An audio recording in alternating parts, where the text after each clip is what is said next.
ప్రభునామనకు ఘనత కలుగునుగాక. 116వ కీర్తన 8వ చరణం మనం చదువుకుంటున్నాం. మరణం ఉండి నా ప్రాణమును, కన్నీళ్లు విడవకుండా నా కన్నులను, జారి పడకుండా నా పాదములను నువ్వు తప్పించి ఉన్నావు. దావీదు భక్తుని యొక్క కీర్తన మనం ఇక్కడ గమనిస్తున్నాం. ఎందుకంటే ప్రియమైనటువంటి దేవునిలారా, దావీదు భక్తుడు ఒక పాపం చేసిన తర్వాత దానిలో నుంచి విడుదల పొంది దేవుని మహింపరచడానికి ఎలాగ దేవుడు సహాయం చేశాడో ఆ అంశాన్ని జ్ఞాపకం చేసుకొని ఒక స్తుతి కీర్తనగా ఇక్కడ పాడుతున్నట్టుగా మనం చూస్తున్నాం. ఆజ్ఞ అతిక్రమము పాపము, పాపానికి జీతం మరణం అని మనం గమనిస్తున్నాం. దావీదు భక్తుడు ఊరియా భార్య అయిన బర్షబాను మోహించి ఆమెతో పాపం చేసిన తర్వాత దేవుడైన యెహోవా నాతాన్ ప్రవక్తను పంపించి అతన్ని హెచ్చరిస్తున్నట్టుగా మనం చూస్తున్నాం.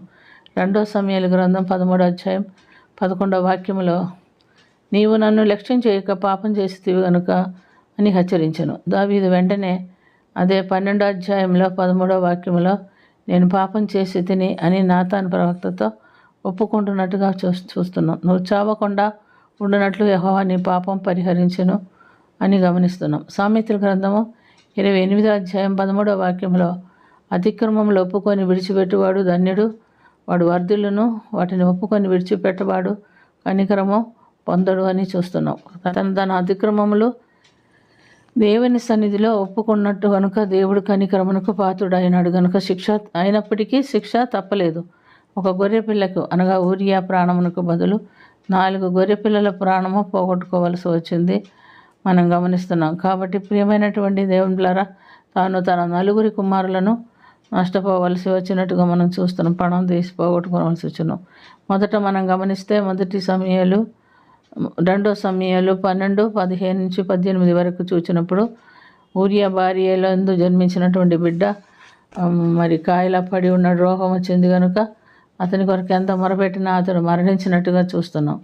రెండవదిగా మనం చూస్తే 2 సమూయేలు 13వ అధ్యాయం 28వ వాక్యంలో, అబ్షాలోము తన సహోదరి అయిన తామారును అమ్నోను చెరిపినందుకు అమ్నోను ప్రాణం తీస్తున్నట్టుగా మనం చూస్తున్నాం. మూడవదిగా తన కుమారుడైనటువంటి అబ్షాలోము 2 సమూయేలు 18-15లో తను తాను రాజుగా ప్రకటించుకొని తన తండ్రికి వ్యతిరేకంగా నిలిచినందున ఆ యుద్ధంలో అబ్షాలోము చనిపోయిను. నాలుగవదిగా మనం గమనించినప్పుడు 1 రాజుల గ్రంథం 2వ అధ్యాయం 25వ వాక్యంలో, ఆదోనియా షూనేమీరాలైనటువంటి అబీషగును తనకు భార్యగా అడిగినందున అతడు చంపబడెను. ఈ విధంగా దావీదు చేసిన పాపమునకు శిక్ష విధించబడెను. అయితే దావీదు పాపం చేసి దానిని దేవుని చేత హెచ్చరిక చేయబడినప్పుడు జారిపడకుండా తన పాదములను తప్పించుకునేదానికి దేవుడు సహాయము చేశాడు. మరణ పొందకుండా రక్షించబడ్డాడు. కనుక మనము పాపము చేయకూడదు. ఒకవేళ చేసినప్పటికీ చేసిన పాపములు దేవుని సన్నిధిలో ఒప్పుకొని విడిచిపెట్టి దేవుని ఎదుట క్షమాపణ పొందితే మనకు కూడా బ్రతకటానికి దేవుడు సహాయము చేస్తాడు.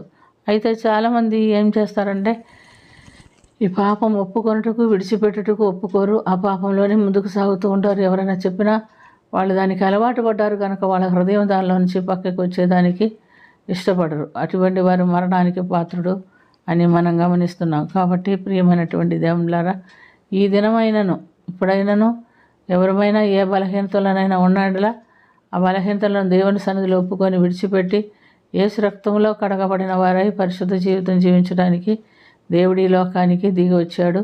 కాబట్టి ఈ ధన్యతను పోగొట్టుకొనకుండా మనము ఆయన రాజ్యంలో ప్రవేశించే వారుగా ఉండనట్లుగా దేవుడు మనకు సహాయము చేయునుగాక. ఆమేన్. ప్రార్థన చేసుకుందాం. ప్రేమ కలిగిన తండ్రి, కృప కలిగిన ప్రభువా యేసు రక్షక, అధిక్రమంలో ఒప్పుకొని విడిచిపెట్టువాడు ధన్యుడని సెలవిచ్చిన నీ మాటను బట్టి స్తుతి స్తోత్రం నా ప్రభువా. మేమేమో పాపం చేసినా మాకు తెలియగానే దాన్ని ఒప్పుకొని విడిచిపెట్టి మరలా చేయకుండా ఈ లోకంలో జీవించుటకు నువ్వు మాకు ధన్యత ఇచ్చి ఉన్నావు. అట్టి ధన్యత కలిగినటువంటి జీవితం ప్రతి ఒక్కరూ కలిగి ప్రతి విధమైన పాపం నుంచి విడుదల పొంది పరిశుద్ధ జీవితం జీవించుటకు మాకందరికీ సహాయం చేయమని, దీవించమని, కరుణించమని యేసుక్రీస్తు పుణ్యనామమున మిక్కిలి వినయముతో అడిగి వేడుకొనుచున్నాము తండ్రి. ఆమేన్.